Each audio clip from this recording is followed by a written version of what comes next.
And so it's possible that they came from Noptoplaya.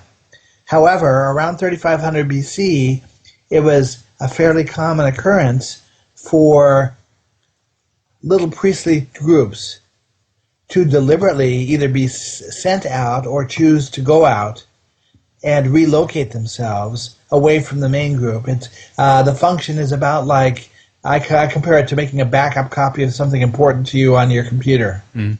These groups were sent out charged with finding an inhospitable environment, someplace out of the ordinary, out of the way, where they could live and not be interfered with, and where the tradition that they practiced had the best opportunity to be preserved.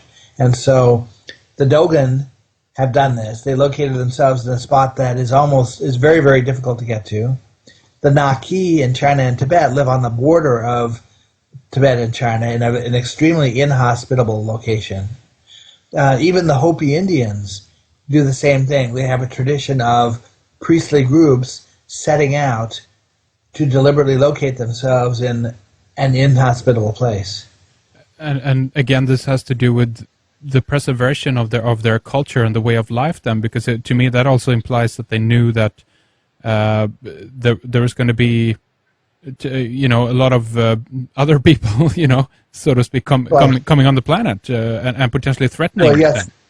Well, they knew that the natural progression of a society is going to eventually dilute a religious tradition. Yeah. So all these different people you mentioned, Naki, Hopi, we're talking about the Dogon, and eventually, way back we had the Egyptians as well. What, do you see in regard that these the knowledge that these people carry are going to be widely dispersed again, into the main culture of the planet, so to speak, in that sense, or do you see that things are it's being more and more diluted all the time? What do you think, Laird? It's a little of both. There are forces working in both directions.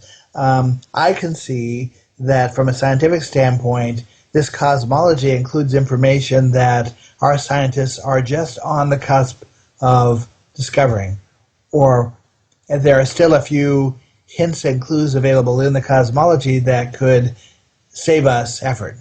I think the original idea was that as we progressed as civilized beings, that after a few hundred or a few thousand years, we would notice that our religious tradition was really a mirror of the scientific tradition. Back in that day, religion and science were the same thing. But that we would recognize that there were commonalities here, and then all we would have to do is follow the religion to find the clue to the next scientific piece we were looking for.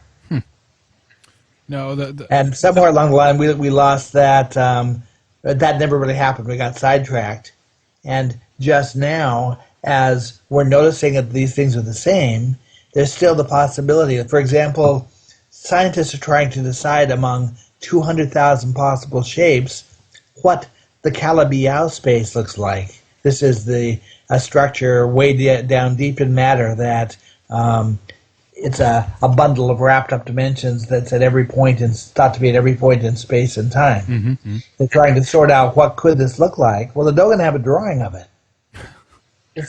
The scientists are trying to figure out how many fundamental particles they are. They know there are more than 200. Yeah. The Dogon say there are 266. Huh.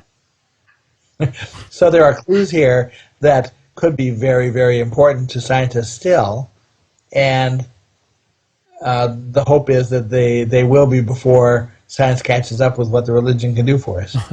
Well, Laird, I definitely want to talk more about the scientific aspects to this in our next segment. There's much more to discuss. Obviously, we just began to scrape the surface here in terms of the science of the Dogon. But I want you to mention your titles again for us, Laird, so people who want to study more on the Dogon and research for themselves the material that you've brought forward, what the titles are, and basically where we can go to pick up copies of the books as well, Laird. Okay, the first book is called The Science of the Dogon. It's a republishing of an on-demand book that I self-published called Hidden Meanings. The second book is called sacred symbols of the Dogon, and it's more involved with questions of how Dogon symbols relate to Egyptian culture and Egyptian writing. The third book, which is due in October, is called The Cosmological Origins of Myth and Symbol. And it's involved more with understanding what the parent cosmology must have looked like based on the other cultures that we're comparing. All right. The books are available in Barnes and Noble bookstores on the shelf. You can also find them inexpensively at buy.com or amazon.com. And you can find them at the publisher's website, which is innertraditions.com. All right, excellent. We will have these linked up on Red House Creations as well from Amazon. This is fascinating stuff, and again, we've just begun to scrape the surface here, so more is going to come up here in terms of the science of the Dogon. And I also want to talk about your new upcoming book, obviously, Laird, The Cosmological Origins of Myth and Symbols. So stay with us, Laird, and we'll be back with more after this break.